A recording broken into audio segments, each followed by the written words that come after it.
कांग्रेस के पूर्व अध्यक्ष और लोकसभा में विपक्ष के नेता राहुल गांधी इन दिनों कोलंबिया के दौरे पर हैं। कोलंबिया में राहुल गांधी ने एक कार्यक्रम के दौरान भारत में लोकतंत्र को लेकर बयान दिया था, जिसे लेकर अब वो केंद्र की सत्ता पर काबिज राष्ट्रीय जनतांत्रिक गठबंधन यानी कि एनडीए की अगुवाई कर रही भारतीय जनता पार्टी और आलोचकों के निशाने पर आ गए थे। राहुल गांधी ने भारतीय कंपनियों को लेकर सोशल मीडिया प्लेटफॉर्म एक्स पर पोस्ट किया। राहुल गांधी ने अपने ऑफिशियल एक्स हैंडल से एक तस्वीर पोस्ट की और इस तस्वीर में राहुल गांधी के पीछे बजाज पल्सर खड़ी दिख रही है। उन्होंने ये तस्वीर शेयर करते हुए लिखा कि बजाज, हीरो और टीवीएस को कोलंबिया में अच्छा प्रदर्शन करते देख गर्व हो रहा है। राहुल गांधी ने अपनी पोस्ट में तंज भी किया है। उन्होंने आगे लिखा कि भारतीय कंपनियां इनोवेशन से जीत सकती है और इसके साथ ही उन्होंने ये भी कहा कि भारत में लोकतंत्र जो है वो खतरे में है।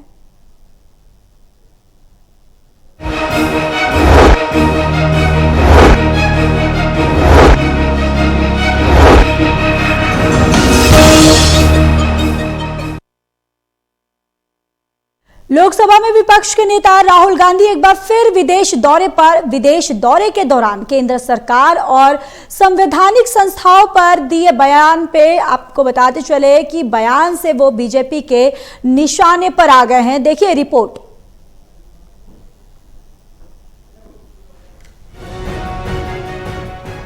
लोकसभा में विपक्ष के नेता राहुल गांधी एक बार फिर विदेश दौरे पर हैं। विदेश दौरे के दौरान केंद्र सरकार और संवैधानिक संस्थाओं पर दिए बयान के बाद वो बीजेपी के निशाने पर आ गए हैं। राहुल ने बयान दिया कि भारत में सत्ता में बैठे लोग चाहते हैं कि हर संस्थान उनके हिसाब से काम करे, जो देश की आत्मा के खिलाफ है। उन्होंने छात्रों के सवालों का जवाब देते हुए कहा कि लोकतंत्र में असहमति की आवाज को जगह मिलनी चाहिए। If you noticed the statement of the foreign minister, he said China is much more powerful than us. He said China is much more powerful with us. How can I pick a fight with them? मतलब at the heart of the ideology is cowardice.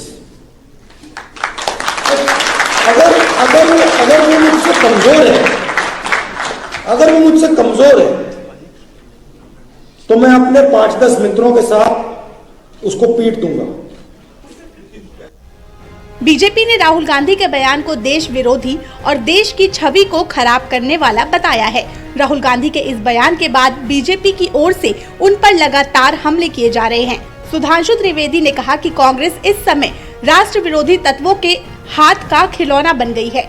ये कांग्रेस के लिए ही नहीं, देश के लिए भी चिंता की बात है। जिसने 100 साल से लोकतंत्र के लबादा ओढ़कर राजतंत्र को जीवित रखा है, वो लोकतंत्र पे भाषण दे, मुझे लगता है इससे ज्यादा हास्यास्पद और विडंबनापूर्ण उदाहरण नहीं हो सकता।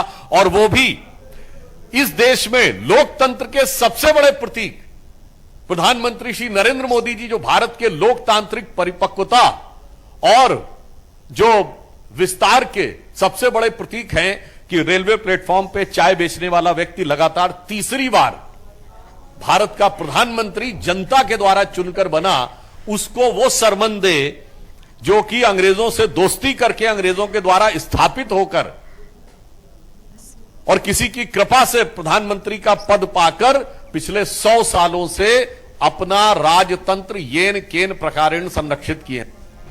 आप नेताओं ने भी बीजेपी पर लोकतंत्र की हत्या करने का आरोप लगाया है। आपके विधायक संजीव झा ने केंद्र सरकार पर लोकतांत्रिक संगठनों का अपने हितों में इस्तेमाल करने का भी आरोप लगाया है। अब देखिए राहुल गांधी ने क्या बयान दिया, क्या कहा, मैं उनका स्पष्ट तो नहीं हूं, लेकिन मुझे ये लगता है कि भारतीय जनता पार्टी इस देश की एक जो इंडिपेंडेंट एजेंसी है, जो संवैधानिक संस्था से कॉम्प्रोमाइज़ तो कर ही रही है। आप बताइए, कल प्रधानमंत्री 2 अक्टूबर को महात्मा गांधी की समाधि पर फूल चढ़ाने गए और देश के आज के सबसे बड़े गांधीवादी नेता, उनको उन्होंने जेल में बंद कर दिया। जो गांधी के तरीके को अख्तियार करके अपनी बात को रख रहे थे, उसको तो आपने जेल में बंद कर दिया। तो फिर किस मुंह से आप समाधि पर जल चढ़ाने जा रहे हो? विदेश यात्रा पे गए राहुल गांधी अपने बयानों से केंद्र सरकार और बीजेपी के निशाने पर आ गए हैं। बीजेपी उन पर विदेशी नेताओं के हितों को साधने और राष्ट्र हित के खिलाफ काम करने का आरोप भी लगा रही है। Delhi news bureau, total TV.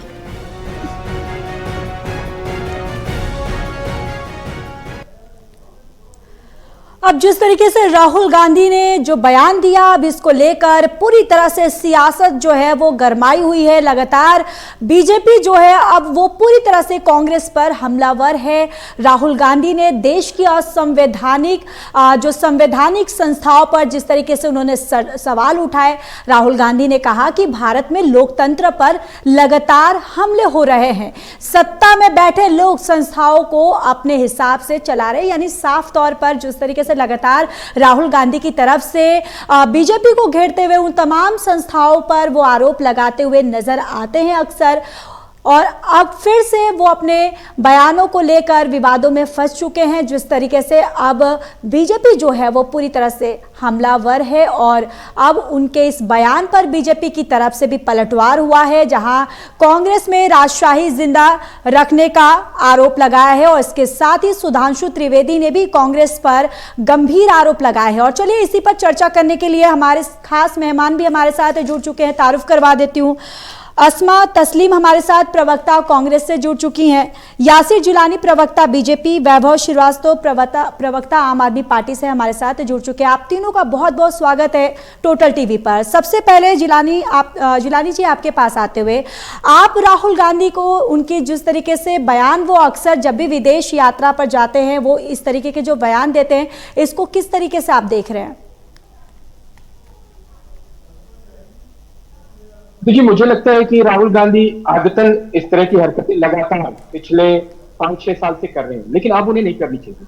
अब वो लीडर ऑफ अपोजिशन हैं भारत के संसद के, और वो विदेश में जाके अगर लोकतंत्र पे चर्चा करते हैं, लोकतंत्र पे प्रहार की बात करते हैं, तो ये हास्यास्पद भी है और देश के खिलाफ भी है। क्या ये इतना समझ नहीं रखते राहुल गांधी की जो बात आप वहां कह रहे हैं लीडर ऑफ अपोजिशन होते हुए? क्या आप वो जमाना भूल गए 1975 की? वो इमरजेंसी आपको याद नहीं है जिस वक्त कोई बोल नहीं सकता था, सोच नहीं सकता था बोलने के लिए? किसने लगाई थी वो इमरजेंसी? सिर्फ क्योंकि इंदिरा गांधी के चुनाव को चैलेंज कर दिया गया था, कोर्ट ने अवैध घोषित कर दिया था, तो भारत में इमरजेंसी को देखा। और वो इमरजेंसी एक ऐसा काला कालखंड है भारतीय राजनीति और भारत का, जो भूला नहीं जा सकता। आप तो गनीमत मानिए कि आप विदेश में भी बोल रहे हैं, देश में भी सरकार के खिलाफ बोलते हैं, और आप बोलते हैं, फिर आप कैसे कॉन्ट्रडिक्ट अपनी बातों को नहीं कर रहे हैं कि आप ये एक तरफ तो ये कहते हैं कि सारी संस्थाओं पे भारतीय जनता पार्टी और आरएसएस के लोगों ने कब्जा कर लिया। अगर कब्जा कर लिया होता तो राहुल गांधी आप बोल नहीं सकते। आप किन लोगों की कठपुतली बन के घूम रहे हैं? जब आपको ये बर्दाश्त नहीं हो रहा है कि एक गरीब परिवार का व्यक्ति, एक चाय बेचने वाला व्यक्ति आज सत्ता के शीर्ष स्थान पे, सर्वोच्च स्थान पे है, भारत का प्रधानमंत्री है, और आप तो गोल्डन स्पून लेके आए थे। आप सत्ता से बाहर जाने के बाद आपको लगता है कि ये सत्ता की जागीर तो हमारी और हमारे परिवार की है, ये हमसे कैसे निकल गई? तो भारत लोकतंत्र है और भारत का जो संविधान है उसमें ये सबसे खूबसूरत बात बाबा साहब भीमराव अंबेडकर ने बताई कि कोई भी व्यक्ति जो परिवार से नहीं है, जो परिवारवादी नहीं है, वो सत्ता के शीर्ष स्थान पे पहुंच सकता है। कोलंबिया का बयान उनका बेहद अफसोसनाक बयान है। जितनी उसकी खंडन की जाए कम है, क्योंकि Rahul Gandhi leader of opposition, इससे पहले वो चाइना गए, स्पेन गए और दूसरी जगहों पे जाके उन्होंने बात रखी। जब तक वो लीडर ऑफ अपोजिशन नहीं थे, मुझे लगता था कि शायद अब उन्हें समझ में आ जाएगी लीडर ऑफ अपोजिशन की एक बहुत बड़ी जिम्मेदारी होती। या तो उनके पास सलाहकार ऐसे नहीं रह गए, सलाहकार उनको जो सलाह देते हैं वो हर बारी, देखिए इन सारी चीजों से एक उद्देश्य है उनका बिहार का चुनाव, और इन सारी चीजों से बिहार के चुनाव पे राहुल गांधी कोई असर नहीं छोड़ पाएंगे।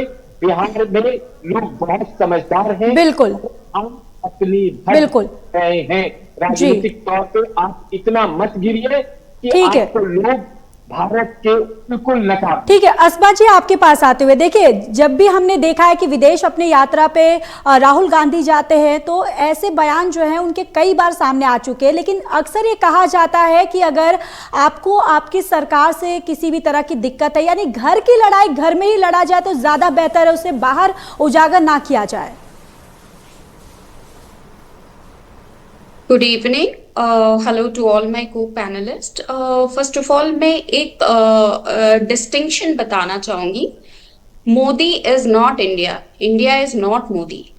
Rahul Gandhi questioning the government BJP is should not be considered that he is targeting India. India के अगेंस्ट नहीं है, he is targeting the government, that is he is doing a patriotic duty as a leader of opposition. और एक ये बात है कि BJP जो है 40% stake, excuse me, I did not interrupt you, आपको इंटरप्ट मैंने किया नहीं जब आप बोल रहे थे, I listen to you, kindly listen to me first. 40% जो है बीजेपी का स्टेक है with the majority to form the government, and Rahul Gandhi has 60% of Indian support to be the leader of opposition. So Rahul Gandhi जो सवाल पूछ रहे हैं वो बीजेपी से पूछ रहे हैं, वो इंडिया के अगेंस्ट कैसे होगा? जो भी बीजेपी की गलतियां गिना रहे हैं वो इंडिया के लिए कैसी होगी, बताइए आप। How this distinction should be made, right? Whatever हम जो सवाल कर रहे हैं, वो जो सत्तारूढ़ी दल से सवाल कर रहे हैं, वो इंडिया के अगेंस्ट कैसे हो जाएगा? कुछ भी I take the example of Sonam Wangchuk, वो क्लाइमेट एक्टिविस्ट जो प्रोटेस्ट कर रहा था, उसको आपने एनएसए इन्वोक करके जेल में डाल दिया। अब वो हो गया एंटी नेशनल। मतलब कि आप लोग जो इन द गवर्नमेंट है, जो ऑपोजिशन, जो भी डिसेंटिंग वॉइस है, वो सब एंटी नेशनल है आपके लिए। चाहे वो स्टूडेंट्स हो, चाहे अनएम्प्लॉयड यूथ हो, चाहे वो पेपर लीक के स्टूडेंट्स हो, चाहे वो ऑपोजिशन का कोई भी लीडर हो, सब लोग एंटी नेशनल। सिर्फ बीजेपी के लोग और आरएसएस के लोग जिनका कोई योगदान नहीं था, जिनका फ्रीडम स्ट्रगल में जीरो पार्टिसिपेशन, और ऐसे लोग आजकल नेशनलिज्म का सर्टिफिकेट दे रहे हैं ऑपोजिशन को। This is the funniest thing ever happening. और मोदी जी आरएसएस सेटिनरी में अनवील कर रहे हैं सम कॉइन्स। क्यों ग्लोरीफाई कर रहे हैं? क्योंकि उन लोग का योगदान नहीं था, इसीलिए मोदी जी उनको ग्लोरीफाई कर रहे हैं। तो राहुल जी यही बोल रहे हैं, it is an assault on Indian democracy. You are bringing an organisation जो अपने पहले होम मिनिस्टर ने जिसको बैन किया था, ऐसी ऑर्गेनाइजेशन को आज prime minister of India glorify कर रहे हैं।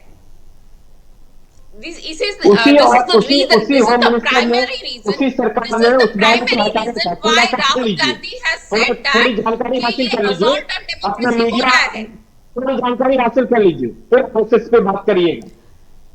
ठीक है, वैभव जी आपके पास आते हुए, आम आदमी पार्टी राहुल गांधी के इस बयान को किस तरीके से देख रही है? आम आदमी पार्टी का उनके इस बयान पर क्या स्टैंड है?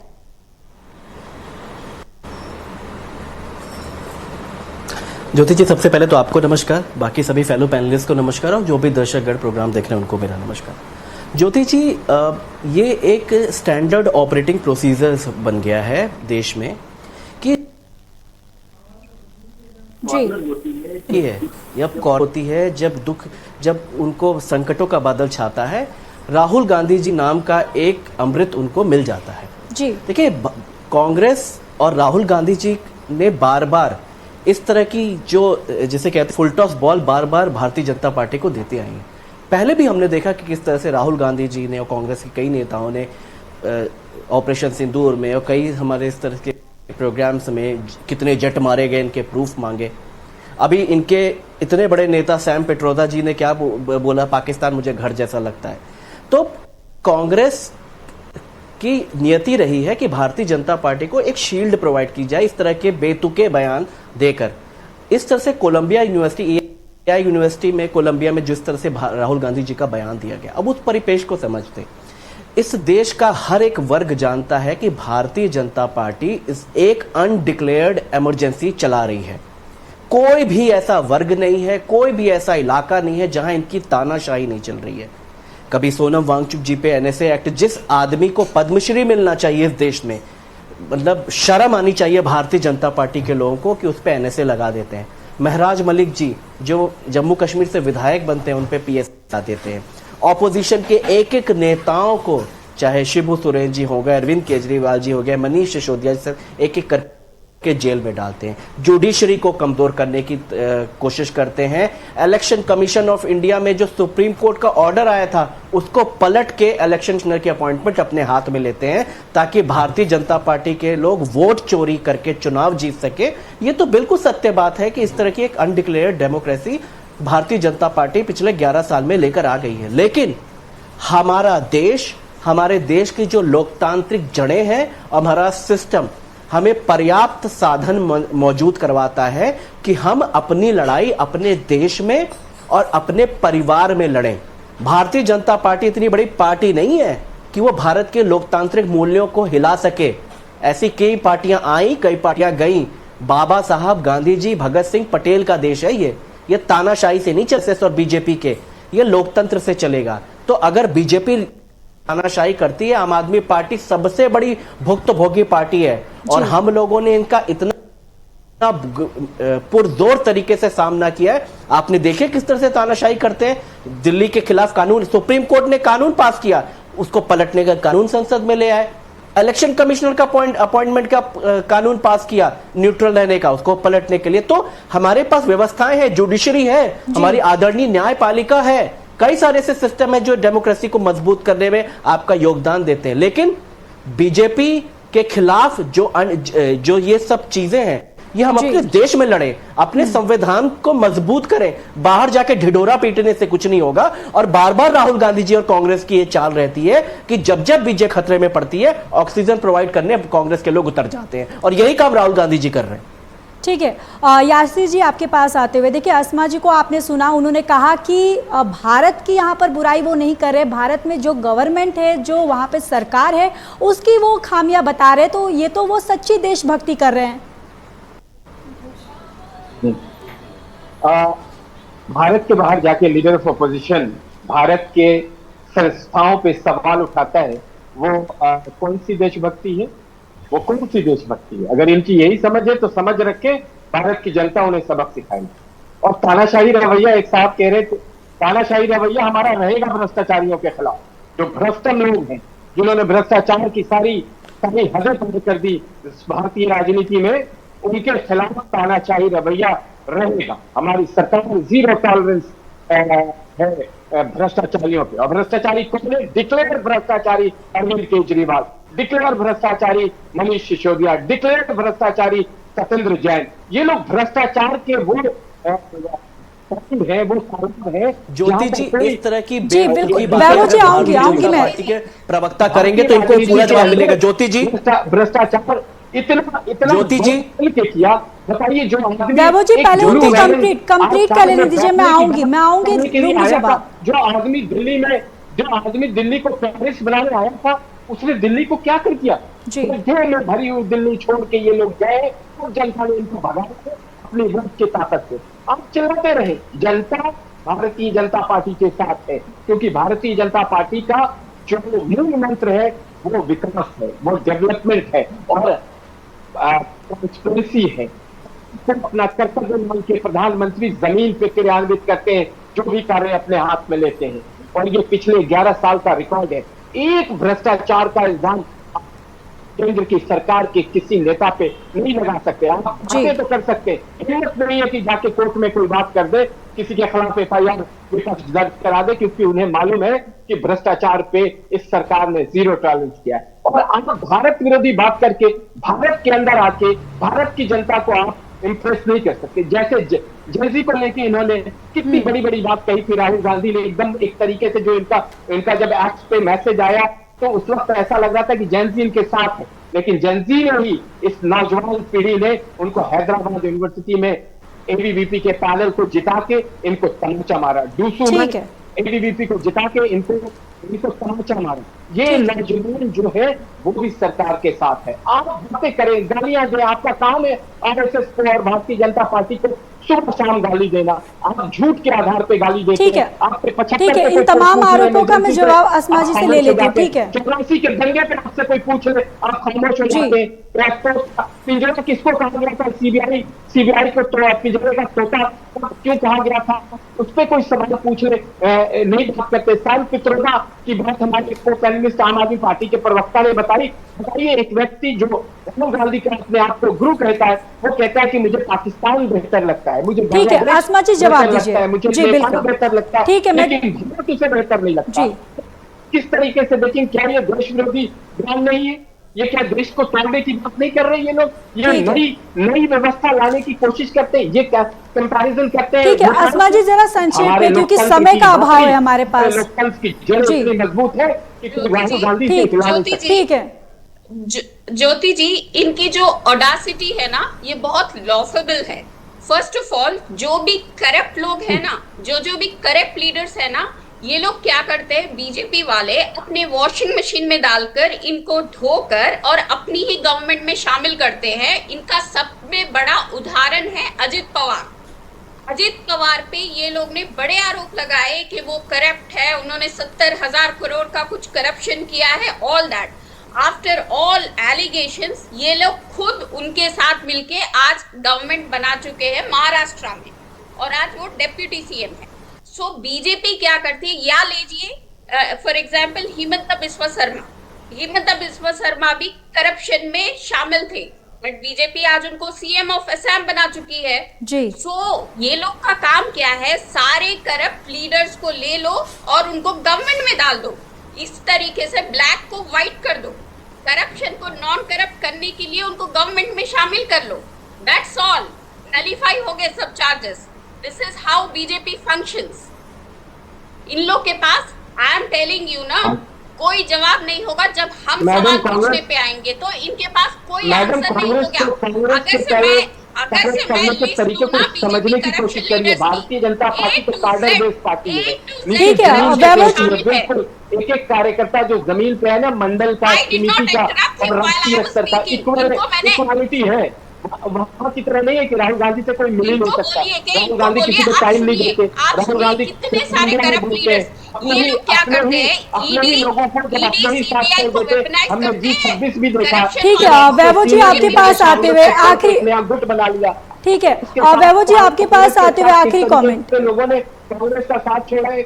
ज्योति जी, मुझे लगता है कि जब भी हम इस तरह के सीरियस टॉपिक पे बात करें तो बीइंग मतलब, क्योंकि हम आपको एज अ चेयर पे देखते हैं, इस तरह की गैर जिम्मेदाराना बात अगर भारतीय जनता पार्टी के लोग बोलते हैं तो उनको मतलब आपकी तरफ से भी एक मैसेज जाना चाहिए। किस केस में आज तक आम आदमी पार्टी के किसी भी नेता के खिलाफ एक चवन्नी भर का भी भ्रष्टाचार प्रूव हुआ है? बल्कि इनके नेता तड़ीपार रह चुके हैं, मुझे नाम बताने की जरूरत नहीं है। इन्होंने सारे भ्रष्टाचारियों को अपनी पार्टी में शामिल किया है, नाम पढ़ने की भी जरूरत नहीं, पूरा देश जानता है। तो भारतीय जनता पार्टी से ज्यादा करप्ट पार्टी इस देश में इस समय तो नहीं, और ना इतिहास में कोई रही है। अब एक और बयान, एक और चीज मैं आपको इनकी, भारतीय जनता पार्टी वाले कूद रहे हैं कि राहुल गांधी ने इस तरह बयान दिया। राहुल गांधी ने जो दिया एक एक करके बोलिए। देखिए, तीनों आप एक साथ बात करेंगे, दर्शकों के पास आपकी बातें नहीं जाएंगी, ना समझ आएगा। एक एक करके वैभव जी आप अपनी बात कंप्लीट कीजिए। माफी मांगने वाले लोग ही तो ज्योति जी, मैं आपको बता रहा था, ये भारतीय जनता पार्टी वाले बड़े उछल रहे हैं कि इस तरह से राहुल गांधी जी उन्होंने ऐसे बयान दिया। राहुल गांधी जी ने जो बयान दिया, हम भी निंदा कर रहे हैं, पूरा देश जान रहा है। नरेंद्र मोदी जी ने 2015 में क्या कहा था, वो आपको भी याद दिलाता हूं, पूरा देश जान गया। 2015 मई में नरेंद्र मोदी जी ने बाहर जाके क्या कहा था कि 2014 के पहले जो आदमी जो इंडिया में जन्म ले रहा था भारतवर्ष में, उसको शर्मिंदा थी। मतलब 2014 के पहले जो भी भारत अपने आप को भारतीय कहता था वो शर्मिंदा होता था। ये तो बयान है नरेंद्र मोदी जी के। इस तरह की घटिया बयान तो इन लोग के नेताओं, तो भारतीय जनता पार्टी कांग्रेस दोनों एक ही सिक्के के दो पहलू हैं। भारत की जनता ने, भारतीय जनता पार्टी के लोग भी बाहर जाके भारत की बदनामते हैं, और कांग्रेस और राहुल गांधी तो कर ही रहे हैं। तो हमारी आस्था भारत में है, भारत के फाउंडिंग फादर्स में है, भारत के संविधान के प्रति है। इसलिए भारत की लड़ाई, अपने लोकतंत्र बचाने की लड़ाई, कॉन्स्टिट्यूशन की लड़ाई, हम भारत में रहकर भारत के संवैधानिक मूल्यों के साथ लड़ेंगे। ये भारतीय जनता पार्टी और कांग्रेस के नेता हैं जो बाहर जाके भारत की बदनामी करते हैं। आम आदमी पार्टी बिलीव करती है इस देश के फंडामेंटल प्रिंसिपल्स पे, कॉन्स्टिट्यूशनल वैल्यूज पे, और हम उसको रह के लड़ने में बिलीव करते हैं, क्योंकि हमारे देश का लोकतंत्र का ढांचा और उसकी जड़ें बहुत मजबूत है। और मैं फिर से कह रहा हूं, राहुल गांधी जी हो चाहे नरेंद्र मोदी जी, इन दोनों लोग का एक काम है बाहर जाके भारत के भद्द पिटवाना। अभी तो कंगना रनौत जी क्या कह रही थी कुछ दिन पहले कि 2014 के बाद ही देश आजाद हुआ। मतलब इस तरह के निर्लज्ज लोग हैं ये लोग, और ये लोग ठीक है, भ्रष्टाचारी नहीं है। ठीक है, चलिए आप तीनों का बहुत बहुत धन्यवाद इस खास चर्चा में हमारे साथ जुड़ने के लिए।